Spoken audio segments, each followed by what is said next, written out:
El Ministerio Apostólico Rema Internacional presenta hoy su programa Didascalia con el reverendo Fernando García Sotomayor, proclamando las buenas nuevas del Señor para tu vida. Didascalia con el mensaje de ayer, el mensaje de hoy y el mensaje para la eternidad a los que tienen hambre y sed de la palabra de Dios.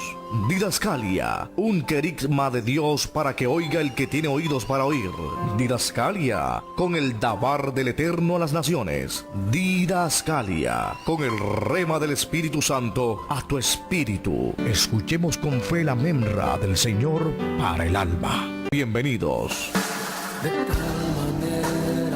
El Ministerio Apostólico de Enseñanza y Predicación Rema Internacional presenta hoy al reverendo Fernando García Sotomayor con la proclamación de las buenas nuevas de Dios para tu vida. El mensaje de ayer, el mensaje de hoy y el mensaje para la eternidad a los que tienen hambre y sed de la palabra de Dios. Un querigma de Dios para el que oiga el que tiene oídos para oír.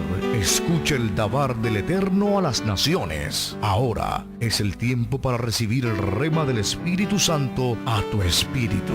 Escuchemos con fe la memra del Señor para el alma. Dice la palabra de Dios en la segunda carta del apóstol Pablo a los Corintios. Vamos a leer hoy en el Evangelio según San Marcos capítulo 12, los versículos 35 al 37. Evangelio según San Marcos capítulo 12, versículos 35 al 37. Voy a leer la nueva versión internacional de la Sagrada Escritura. Y dice a su letra, en el nombre del Padre y del Hijo y del Espíritu Santo. Evangelio según San Marcos capítulo 12, los versículos 35 al 37. Mientras enseñaba en el templo, Jesús les propuso la siguiente pregunta: ¿cómo es que los maestros de la ley dicen que el Cristo es hijo de David? David mismo, hablando por el Espíritu Santo, declaró: dijo el Señor a mi Señor, siéntate a mi diestra, hasta que ponga a tus enemigos debajo de tus pies. Si David mismo le llama Señor, ¿cómo puede ser su hijo? La muchedumbre lo escuchaba con agrado. Como parte de su enseñanza, Jesús decía: tengan cuidado de los maestros de la ley. Les gusta pelearse o pasearse con ropas ostentosas y que los saluden en las plazas, ocupar los primeros asientos en las sinagogas y los lugares de honor en los banquetes. Amén. El Señor nos bendiga por medio de su palabra. El título de esta disertación: el deseado de todas las naciones. El deseado de todas las naciones. Dios hizo a su pueblo la promesa de enviarles un libertador. Este libertador, según el libro de el Deuteronomio, en el capítulo 18, verso 18, sería un profeta que sería levantado por el poder de Dios de en medio de sus hermanos. Un profeta con el espíritu y el poder de Moisés, el libertador del pueblo hebreo. En el libro del profeta Samuel, en el capítulo 2, verso 10, la promesa también acerca de este libertador sería que este varón sería un rey ungido con el poder de Dios. Esta promesa, por supuesto, fue esperada por siglos. Era la esperanza del pueblo de Israel. Este libertador iba a terminar con la opresión contra el pueblo de Dios. Y lo más importante era que iba a libertar a su pueblo de sus pecados. Pero la visión que tenían los hebreos de su libertador y Mesías era la de un rey político con poderío militar, un carácter de conquistador. Ellos razonaron, si es hijo de David, pues de tal palo, tal astilla. Ese fue un razonamiento natural de ellos. Ahora, haciendo un poco de historia, ¿quién fue el rey David? El rey David fue el rey más poderoso de los tiempos de la monarquía en Israel. El rey David consolidó su reino y lo extendió a gran parte del territorio prometido por el Señor a Abraham. Así que el Señor, después de haber hecho un pacto con el rey David, le aseguró que no faltaría uno de su descendencia que se sentara en el trono en Israel. Así es que en los días del Señor, el pueblo estaba esperando a ese descendiente de David que se sentara en el trono. Sin embargo, la historia nos dice que en los días del Señor quien estaba sentado en el trono era el rey Herodes. Herodes era un rey vasallo que había hecho favores al Imperio Romano, y en gratitud el Imperio Romano lo hizo sentar en el trono de Israel. Pero era un rey que estaba bajo la dominación política y económica del Imperio Romano, más exactamente del rey Augusto César. Jamás los judíos pensaron que su Mesías era Dios en persona, y que por el milagro de la encarnación, o como llaman los teólogos, la generación del Cristo, este vendría en condición de siervo sufriente para reinar en el corazón de los hombres. Una mente natural, pues era obvio que no podía esperar que el Mesías tuviera esta característica. Sin embargo, el Señor lo había anunciado. El profeta Isaías lo anunció en el capítulo 53. El siervo del Señor sería un siervo sufriente, un siervo que iría a ser masacrado en una cruz. Pero ellos no aceptaban ni aceptaron a este Mesías con estas características. Ellos esperaban que el Mesías fuera un conquistador, un libertador al estilo del rey David, y por eso ignoraron lo que los profetas habían dicho acerca del Mesías. Hicieron más caso a la literatura que se gestó durante el periodo intertestamentario, unos 400 años antes de Cristo. Dios guardó silencio a su pueblo. Dios no le habló más por medio de visión, de sueño o de profecía. Y en ese tiempo los rabinos hicieron una reinterpretación de las escrituras hebreas para dar la impresión de que Dios les seguía hablando y no pasar la vergüenza ante las demás naciones de la tierra de que su Dios no les hablaba. Esta reinterpretación dio lugar a lo que hoy en día se llama el Talmud de los judíos, un libro sagrado con interpretaciones y tradiciones del judaísmo.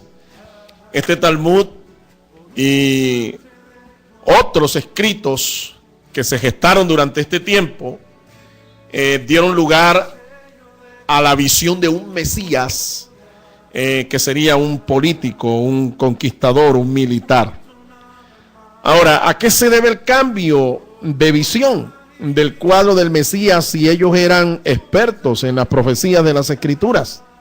En las profecías y en todos los escritos de la Torá, el Ketubín y todos los libros sagrados del antiguo pacto o Tanakh, como le llaman los hebreos. ¿A qué se debe este cambio de visión? A la influencia que tuvo sobre ellos este género llamado el género apocalíptico. A eso se debió. La Biblia dice con claridad, el apóstol Juan inspirado dice, a los suyos vino, pero los suyos no lo recibieron. Efectivamente, Jesús quiso cambiar esta visión equivocada del Mesías, y por eso preguntó a los escribas y a los fariseos, que eran los supuestos teólogos y los maestros de la palabra de Dios, cuál era la opinión que ellos tenían del Mesías. Ellos guardaron silencio, no respondieron, no les convenía, porque si tenían que responder, tenían que ser sinceros y decir que el Mesías era él. En otras palabras, que el Mesías era Dios hecho carne, Dios en persona, allí delante de ellos. Y ellos no querían aceptar el hecho de que un campesino, como Jesús lo era, viniera a enseñarles a ellos teología, y mucho menos que fuera Dios el Hijo. Alabado sea el nombre del Señor. Ahora, ante el silencio de sus opositores, Jesús revela dos razones por las cuales él era el Mesías esperado. La primera de ellas, él era el hijo de David. El evangelista Mateo se ocupó especialmente de demostrarles a ellos de que Jesús era de la línea genealógica de David. Jesús fue descendiente directo del rey David. Y todo el evangelio de Mateo, reitero, se escribió con ese propósito. Desde los días de la deportación de Babilonia, luego el retorno con los medos y persas, luego la aparición del imperio griego y del imperio de los romanos, desde esos días ya Dios les había anunciado a ellos lo que iba a suceder en la historia y cuándo sería más o menos la aparición del Mesías, de su Hijo amado. El Mesías vino, efectivamente, conforme a los tiempos de Dios, no de los hombres. Y Mateo se ocupa en demostrarles a ellos, a pesar de que habían transcurrido ya desde el siglo VI antes de Cristo, aproximadamente 600, 700 años, Mateo les demuestra a ellos que Jesús es realmente el heredero del trono del rey David. El Mesías, según las Escrituras, tenía que ser hijo de David. Un vástago, dice el profeta Isaías en el capítulo 11, los versículos 1 al 5. Una vara del tronco de Isaí, así le llama el profeta.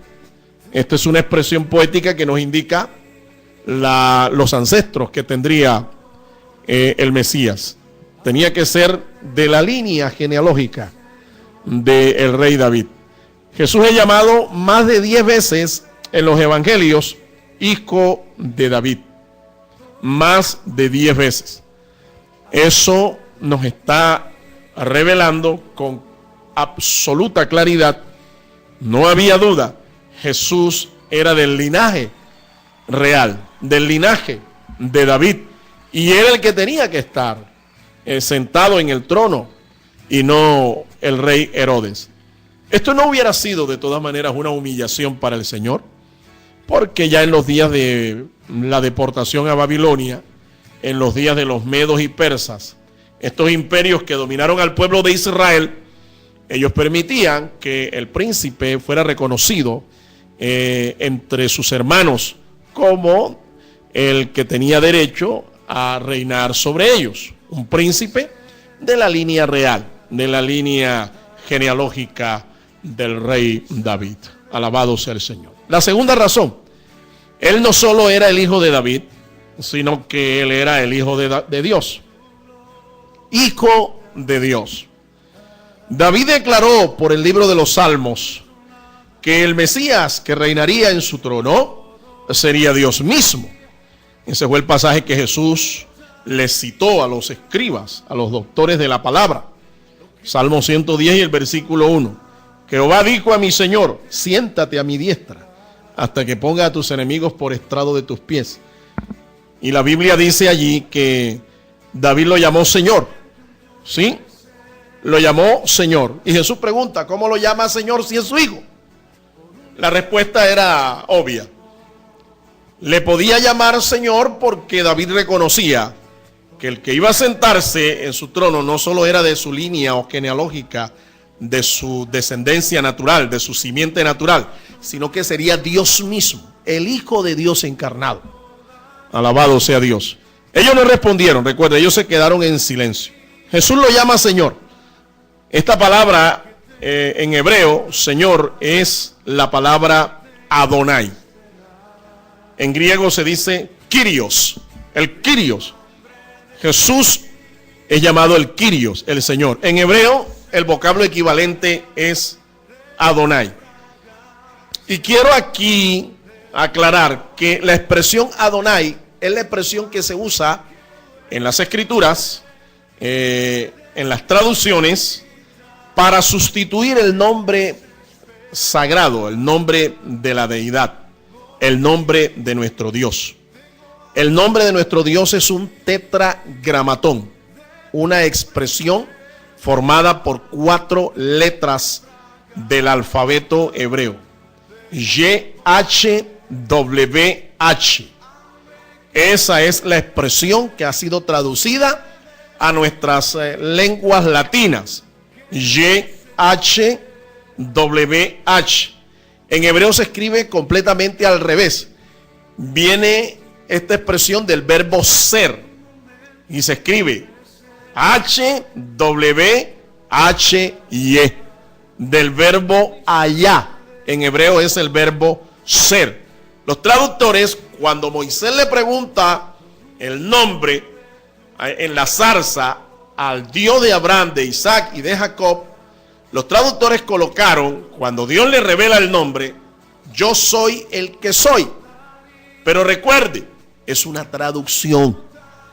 El nombre original o la expresión original es un tetragramatón. Tetra viene de 4, gramatón, letra. 4 letras que indicaban cuál es el nombre de Dios. Pues bien, los traductores, cuando se encontraron con esta expresión, lo sustituyeron por el eufemismo o expresión Adonai. ¿Por qué lo hicieron? Para no correr el riesgo de tomar el nombre de la deidad en vano. Es interesante que David sabía quién era el que lo iba a suceder en el trono. Iba a ser el mismo Dios, Dios el Hijo. Dios el Hijo. Alabado sea el Señor. Ahora, Adonai es un título que solo se le da a la divinidad. Adonai. Y significa o se traduce literalmente como mi Señor o Señor mío. Bendito sea el nombre del Señor. Ahora, en Jesucristo, nuestro Señor, se revelan 2 naturalezas en una sola persona. 2 naturalezas. ¿Cómo así, pastor? Pues sí, escuchen. En el Señor hay 2 naturalezas. Porque Él es completamente hombre, ¿sí? De la línea genealógica de David, ¿sí? Como ser humano, Él nació de la familia de David. Y en virtud de ese nacimiento natural, pues Él es de la genealogía o pertenece a la raza humana. Él es un ser humano 100%. Pero también dicen las escrituras que el Mesías sería Dios mismo. Es decir, nuestro Señor tiene la naturaleza divina. La tiene. Él es Dios. Y en virtud de esta naturaleza divina, Él es Señor y es el Dios de David. Él es el Señor y Él es el Dios de David. Ahora, te lo voy a decir en palabras sencillas. Él no es 50% hombre y 50% Dios. No, las escrituras revelan que en Él hay una unión hipostática, una unión de 2 sustancias, 2 naturalezas. Él es Dios 100%, pero también es hombre 100%. La diferencia con nosotros, los seres humanos, radica en el hecho de que Él no fue engendrado por un hombre. Él fue engendrado directamente por el Espíritu de Dios en el vientre de una mujer virtuosa llamada María de Nazaret. La Virgen María fue engendrada por el poder del Espíritu Santo. No fue José quien engendró a Jesucristo, fue el Espíritu Santo. Por eso Él es llamado Hijo de Dios. Sin embargo, es más que Hijo de Dios. Él es Dios el Hijo. De acuerdo a las profecías bíblicas, el mismo Dios se iba a encarnar. Y para eso tenía que ser de esta manera. No podía nacer bajo la voluntad o por la voluntad de José, porque si hubiera nacido por la voluntad de José, siendo engendrado por José, él hubiera tenido que participar de nuestra naturaleza pecaminosa. Pero las Escrituras nos dicen que Jesús fue engendrado sin pecado. Eso nos enseña la Biblia. Y no solo eso, sino que se mantuvo sin pecado. Él nació exento de pecado, en inocencia, y así vivió, predicó, ministró, murió. Alabado sea el nombre de nuestro Señor. El escritor de la carta a los Hebreos, en el capítulo 1, los versículos 1 al 3, el autor de la carta a los Hebreos, inspirado del Espíritu Santo, menciona en estos 3 versículos, Hebreos, capítulo 1, los versículos 1 al 3, revela 4 expresiones que nos dicen con absoluta claridad que Jesucristo es Dios. La primera de ellas nos dice que Él sería el resplandor de la gloria del Señor. Él sería el resplandor del mismo Dios. Él sería la imagen. Él sería el Hijo de Dios. 4 expresiones: Hijo, imagen, sustancia, ¿sí? Y nos dicen que Él, después de hacer la expiación, en otras palabras, después de ser el que pagó el rescate por nosotros, los hebreos le llaman al que pagaba el rescate por la liberación de un pariente cercano, le llamaban el Goel, el Redentor. Jesucristo, después de hacer la expiación por nuestra salvación, Él llega a constituirse nuestro Goel, nuestro Redentor. Estas 4 expresiones nos muestran que Jesucristo es Dios. Ahora, te explico. Cuando el autor de Hebreos dice que Él es la imagen del Señor, está hablando de que Él es Dios por fuera. Su apariencia es gloriosa, es divina.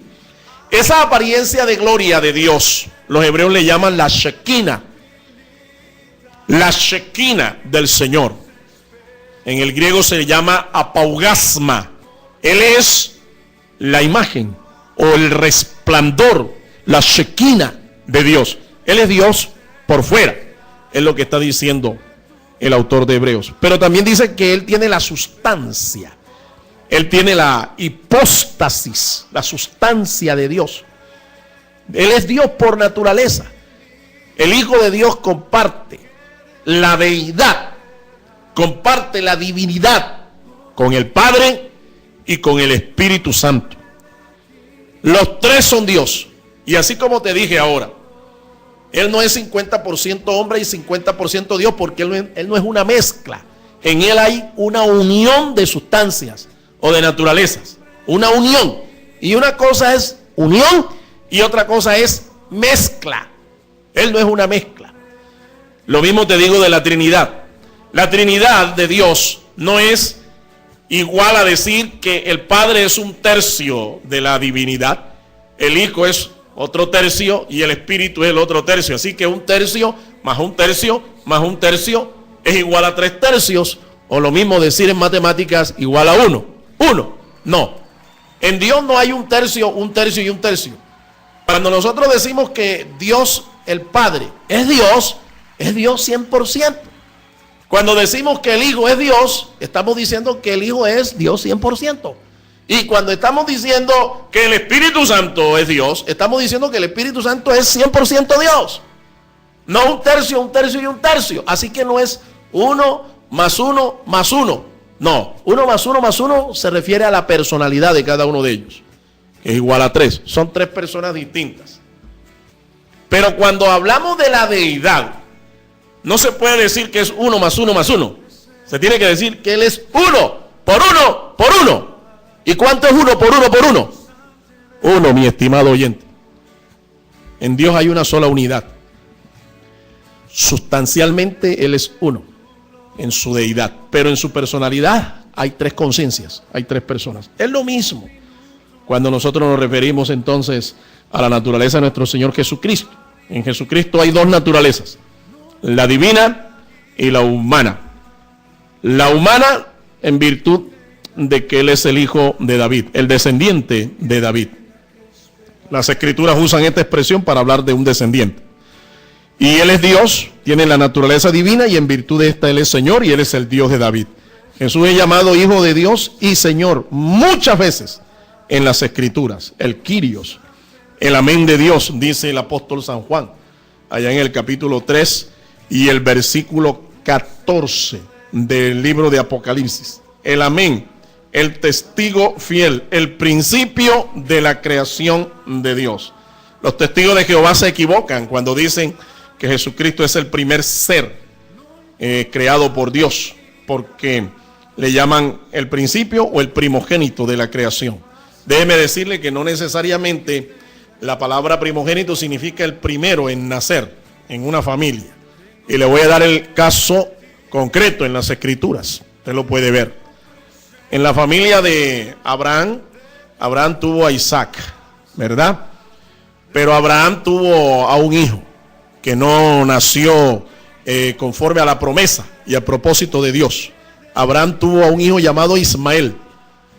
Este debía ser el primogénito legal, si es el primero en nacer. Pero el primogénito de Abraham no fue Ismael, fue Isaac. Ahora, en la familia de Isaac también se presenta el mismo fenómeno. Isaac tuvo a Jacob y a Esaú. El primogénito, es decir, el primero en nacer, fue Esaú. Pero no llegó a ser el primogénito. La primogenitura la adquirió finalmente Jacob. No vamos a hablar aquí ahora de la forma, que si fue o no correcto, la forma en que la adquirió. El hecho es que Jacob fue el primogénito y era el menor. Así que cuando las escrituras hablan de que Jesucristo es el primogénito, no necesariamente se está refiriendo al primer hijo de Dios o al primero en nacer de la familia de Dios. Eso es un título que corresponde a la deidad. Él es el anciano de la creación, el principio de la creación de Dios. Un título de honor, un título divino. Igual la palabra amén. La palabra amén es un acróstico acuñado por el pueblo judío y que significa es lo siguiente. No es como se nos enseñó en las iglesias evangélicas de que amén significa así sea. No, eso no es lo que significa. La expresión amén es un acróstico judío que significa Adonai Melech el Nemán. Adonai Melech el Nemán. Adonai ya usted sabe lo que significa, Señor. El Melech significa el rey. Adonai Melech, el Señor es el rey. Y Nemán significa el fiel, el verdadero. Ese es nuestro Dios. Y eso es lo que significa la palabra amén. Jesús la usó muchas veces para enfatizar la verdad de su enseñanza. Cuando él decía, de cierto os digo. En el texto griego no es así. En el texto griego es, amén, amén os digo. Alabado sea el nombre del Señor. Jesús entonces es el Señor del rey David, de acuerdo a lo que las escrituras revelan. Sin duda, había una sola respuesta a la pregunta del Señor Jesús. Él era hombre y era Dios a la vez. Pero no lo quisieron reconocer por un prejuicio religioso, económico y social. Concluyo, la ceguera espiritual de los escribas y de los fariseos era evidente. Ellos no alcanzaron a discernir que frente a ellos se hallaba personificada la respuesta a la pregunta hecha por Jesús. Esta lamentable ceguera sigue aún en el corazón del pueblo judío y siguen esperando en el día de hoy a su Mesías prometido. Pero ya el Mesías vino y en su calidad de siervo sufrido y humilde, ¿sí?, ganó nuestra liberación y vendrá nuevamente por segunda vez para establecer su reino sobre la tierra con aquellos que hoy por la fe le reciben en sus corazones. La cuestión hoy es, ¿quién es Jesús para ti? ¿Él es un hombre? ¿Él es Dios? ¿O es hombre y Dios a la vez? La respuesta a estas preguntas es la solución del conflicto teológico de los siglos. Jesucristo es Dios hecho hombre, el deseado de todas las naciones. La pregunta para usted que me escucha, ¿lo desea hoy usted también? ¿Desea que Él sea el rey sobre su corazón? ¿Desea que Él sea el Señor de su vida? Tú puedes recibirle hoy personalmente. Es más, debes recibirlo personalmente para poder un día participar de su reino. Acéptele hoy como su Señor, como su Salvador, como su Dios. Si esta es su decisión, repita conmigo esta oración de fe. Diga conmigo: Señor Jesús, yo he escuchado tu palabra y creo que es verdad. Te confieso ahora como mi Señor, como mi Rey y mi Salvador. Te ruego que perdones todos mis pecados, me laves en tu sangre y escribas mi nombre en el libro de la vida. Séllame con tu Espíritu Santo. Quiero ser tu propiedad privada. Y quiero, Señor, que el día que tú establezcas tu reino, yo pueda participar juntamente con todos los santos en tu reino de gloria. En Cristo Jesús. Amén. Amén y amén. El Ministerio Apostólico Rema Internacional pone a disposición esta predicación. Ofrecemos ministración a simposios, seminarios, campañas evangelísticas, educación globalizada sana y de carácter interdenominacional. Escríbanos a ministerioremainternacional@gmail.com o llámenos al celular 316-270-7181. Todo tiene su tiempo y todo tiene su hora. Tiempo de hablar y tiempo de callar. El Ministerio Apostólico Rema Internacional presentó su programa Didascalia con el reverendo Fernando García Sotomayor, proclamando las buenas nuevas del Señor para tu vida. Regresaremos pronto con el Dabar del Altísimo a las naciones, el querigma del Eterno para el que tiene hambre y sed de la palabra revelada. Póngase en contacto con nosotros para edificarle en su fe. Shalom Ubraha Adonai, paz y bendición del Señor. Hasta entonces.